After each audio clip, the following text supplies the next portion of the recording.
Hey, my handsome ladies and gentlemen, this is Shmeaty. Welcome back to the channel, or welcome if you are new. Today we're going to be taking a look at a very strong climbing team of my own creation, inspired by the recent Dortmund and Baltimore regionals, where ARCTIBAX has had a massive amount of success. So I thought I have to make this into a Go Battle League video, and I found a very good team centered around propelling ARCTIBAX to its greatest potential. This team features ARCTIBAX as the lead, Diggersby in the safe switch in most instances I should say, and ARCTIBAX as the closer. Now given a shield or slight energy advantage, ARCTIBAX just goes absolutely insane. If you find enjoyment in today's video, please feel free to leave it a like and subscribe, but let's make our case for why ARCTIBAX is the best dragon in the Open Great League at the moment. Kicking things off, of course, with game number 1, a terrible lead. Our ARCTIBAX led into a Diggersby, and we're going to immediately safe switch into our own Diggersby. The opponent is going to play this out, as they can easily win this matchup, but not when they don't get the debuff and potentiate me getting the debuff instead. They are terrified of that potential outcome, so they are going to switch out into a Talonflame. I build up to nearly 100 energy and fire off a Scorching Sands, trying to threaten a potential Hyper Beam. The Talonflame, however, is not biting at the bait. They are going to fire off a move here, but I'm okay with this now.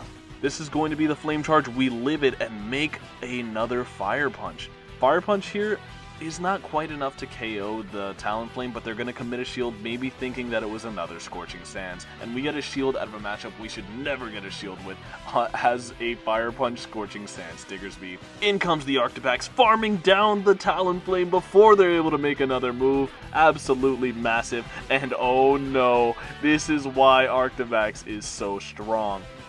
The coring of ARCTIBAX and ARCTIBAX is very terrifying for anybody trying to have Shadow for Alligator or non-Shadow for Alligator in this instance activities, because you do not get to have fun if you have a Shadow for Alligator safe switch with a ARCTIBAX and an ARCTIBAX lurking ABA. Now, an Avalanche lands onto the Diggersby, massive damage, and now ARCTIBAX is free to make another Dragon Claw. There is nothing this Diggersby trainer can do. Unfortunately for them, the game has concluded, as with 2 shields to 0 remaining, ARCTIBAX can come in and get the full farm down. I do not have to shield the Scorching Sands. Feel free to send it my way. It's a Fire Punch bait, and they decide that's when the game is over. GG's. In the next game, it's going to be a little bit of a case of not good, not bad. It is going to be our ARCTIBAX leading into an opposing Talonflame.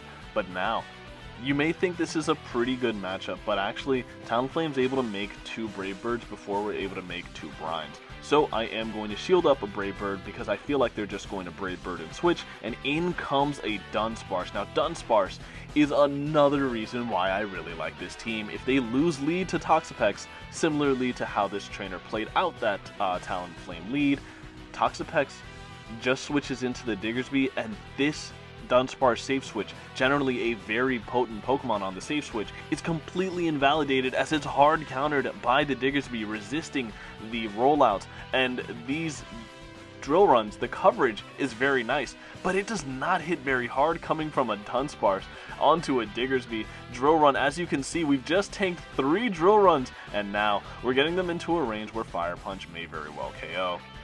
You may think that this is a bad play, because this Fire Punch is going to leave them alive and allow them to make another move. However, if they switch here, trying to deny me the farm down, I can switch as well. I have nearly 2 Brines loaded. In comes the Talonflame. Unfortunately, a bit of a miscalculation by me there. They're going to bring in the Talonflame, and unfortunately I throw an alignment because I threw 1 fast move on my Diggersby and 1 fast move on my ARCTIBAX, but since I switched, that's a total of 5 turns. So I ended up throwing on alignment. Not the best case scenario for me there. I'm going to let them fire off the fly here. It's not enough, and so they're going to have to empty out at least 90 energy, getting rid of this ARCTIBAX. Now in comes the ARCTIBAX, and in the back they have a Water Gun Lantern.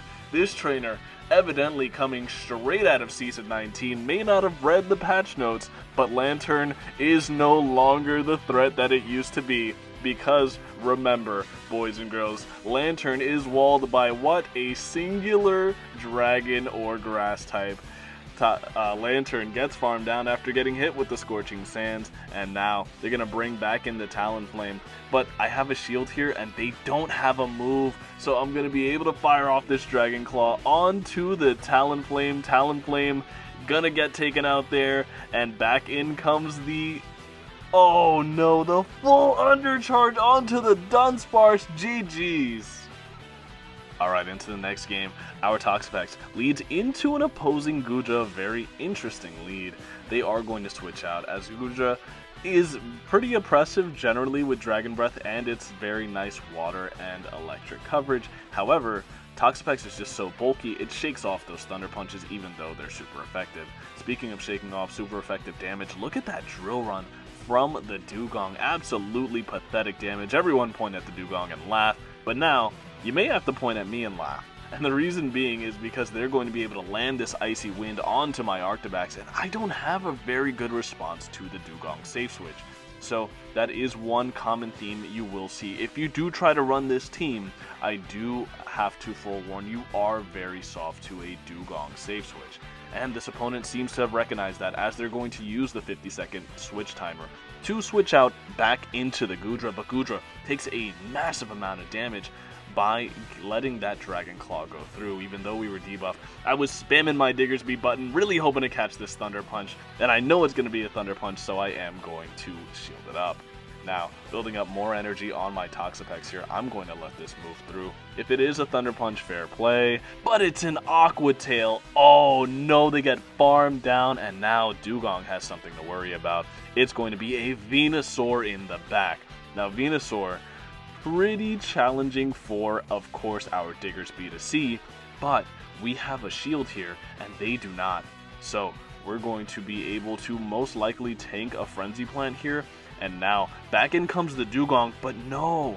This is not the play you want to make if you're the opposing trainer. I see what they're going for here, but this just allows Diggersby to get a massive energy lead. And although they're going to be able to land another move here, it's an Icy Wind, not going to KO. And now if we live one Vine Whip, we are absolutely cooking, firing off the Fire Punch onto the Venusaur, super effective damage, and we live the Vine Whip, able to make the Scorching Sands, and this Scorching Sands is going to spell nearly a KO for that Venusaur. Oh, but we get KO'd instead. GG's to this trainer. In the next game, it's going to be our ARCTIBAX leading into a Shadow Girafarig. I do not have a very good response to this Pokemon, so what you're going to see me do is fire off a couple Poison Jabs here. Am I going to commit to staying in it here with my ARCTIBAX? I guess I am. I would have played this differently current day. I'm looking to bring in the ARCTIBAX. They switch into a Dunsparce, and everything is going wrong here. Very hard answered on the lead, very hard answer on the switch. It's going to be a Rock Slide, massive damage onto our ARCTIBAX here. Very unfortunate for me. I bait here. I really should never bait there because I know they're going to get that farm down, and that's just a bad play from me. But now, I can at the very least take advantage of the fact that this Dunsparce is going to be aligned onto the Diggersby. And I am going to easily be able to make a Scorching Sands here. I can let them throw a couple moves here as well. And I'm not going to shield this energy. Dunsparce energy is completely wasted when it's throwing energy into something like a Diggersby, where it's not going to be doing even 25% most times. We get the debuff, and now I'm even less so incentivized to shield this up, as I'm not even going to be in the red. Getting the farm down on the Dunsparce, in comes the opponent's own Diggersby, but this is perfectly fine by me. Remember, I banked a truly tremendous amount of energy on our ARCTIBAX earlier, so I have a Brine ready to go up against this Diggersby. Are they going to shield it up? They are not, and now in comes the Girafarig, but I'm able to make another Brine. The question here is, do they want to protect this Girafarig? They probably should have, but they did not. And here's the problem with that. If they get rid of this ARCTIBAX there, they could probably permanently debuff my Diggersby with a Psychic Fangs, and this ARCTIBAX is proving to be an absolute menace, getting to another Brine, getting that last shield. In comes our own Diggersby, but we have a shield and they do not. We're going to make this last second Scorching Sands easily going to be enough to KO their Diggersby. GG. in the next game. Very interesting lead. It's going to be our ARCTIBAX leading into an opposing Gallade.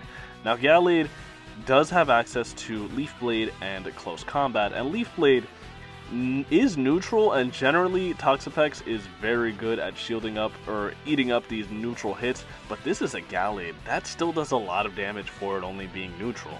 We're going to fire off a Brine onto the Gallade, getting them very low.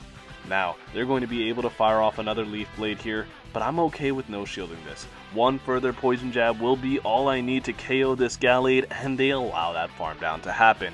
In comes a Greninja, and Greninja is not going to have very desirable alignment here. I am going to fire off the Sludge Wave and make a very risky play. I actually aggressively switch into my ARCTIBAX here. This can in many ways be viewed as a mistake, as if they decided not to throw this energy at the ARCTIBAX, this could have easily ended up a lot worse. They would have had infinite energy into my Diggersby in the back, and I could have been cooked. But the screenshot for the boys, disrespecting the Avalanche, and massive damage lands onto the Talonflame. They're going to fly. I'm going to shield because all they have left in the back is an Greninja, which is going to need to throw energy to get rid of this ARCTIBAX. Night Slash is going to connect, no boost from the Greninja, and here I can bring in either of my remaining two Pokemon. I'm going to go for a catch onto the the Toxapex. I called it by its pre-evolution's name there. And I don't get the catch, but that's okay. They know they're going to get farmed down there, so they're going to farm up as much as they possibly can. But this just is not going to cut it. They're going to fire off a Hydro Cannon here. I can no-shield it. They're at another move, but that's what shields are for. We're going to be able to shield up this Night Slash, and this game is ours. GG's. In the next game, it's going to be our Toxapex leading into a Drifloon, and this is not good for us. So this trainer has evidently caught me being AAA weak to a Shadow Drifloon, and they are taking full advantage of it as I can't switch here. I'm throwing resisted Poison Jabs. They're still chunking away as the Shadow Drifloon is all HP and no defense, but I don't really have a switch in here. I'm going to fire off the Brine, and I'm going to build up to another and fire off the second Brine as well. The reason being is because I know that I can get a shield or the KO on this Drifloon based on how much that first Brine did. I'm going to switch into my ARCTIBAX for the perfect snipe of that Drifloon. They were not able to react in time. Very boomer reactions from my opponent there. But now, it's not me who's laughing, it's them, as they have the perfect answer to my backline in an Azumarill in the back. Azumarill aligned onto my ARCTIBAX, not the best thing for us to see, of course. I'm going to shield up this move as I want to get away with this ARCTIBAX having at least a little bit of residual energy and maybe having some more play in the back.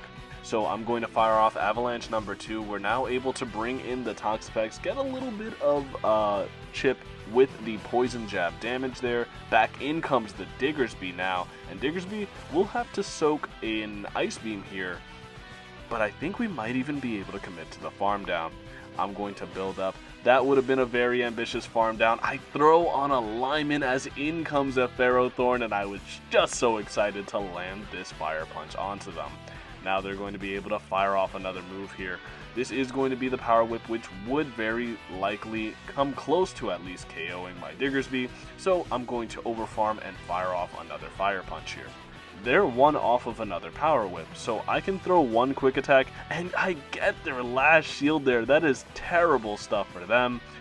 This Fire Punch will KO the Ferrothorn. Back in comes the Azumarill, and we reach the Scorching Sands. This is going to be GG's to this Azumarill player. We were very core broken, but we made it happen. GG's. This is going to be a very good example of when you will not safe switch the Diggersby. Generally, Diggersby is the safe switch, but when it's a Clodsire lead, ever-present Clodsire, by the way, that Pokemon is absolutely everywhere, but when it's a Clodsire lead, you're not going to safe switch Diggersby, as that's your hard response to the Clodsire.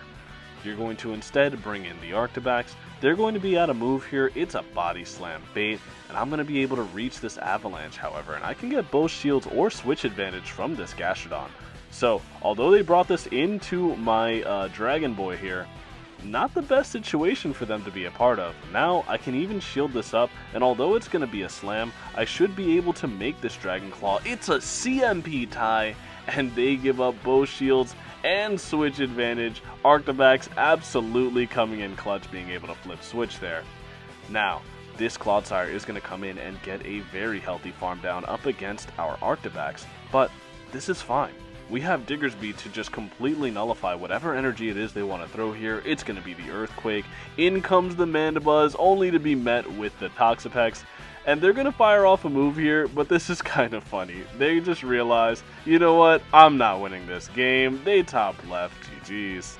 In the final game of the video, it's going to be a pretty tough one to beat. This is an uphill battle from start to finish. Toxapex, not a very good lead. It's going to be leading into the Malamar, and Malamar, with these Psy Waves, is actually doing quite a bit of damage onto the very bulky Toxapex. They fire off a Foul Play, big damage onto the Toxapex, and here, I wasn't playing this matchup out as optimally as I could have, still learning the matchups in the early season.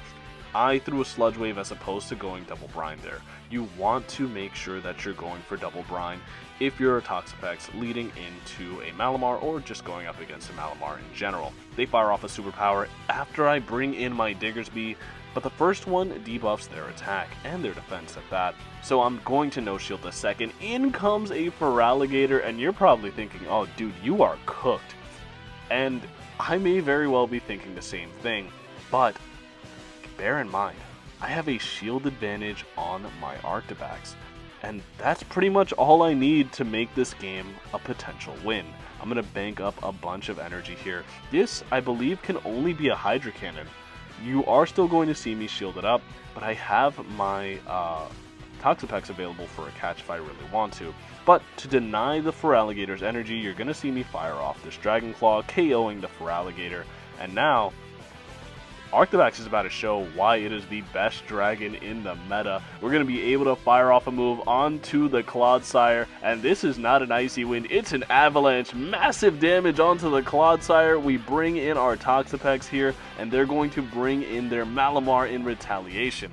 However, I'm able to reach this Brine, and now it all comes down to this. Are we going to be able to have enough in the tank to get rid of this Clodsire? Clodsire very low.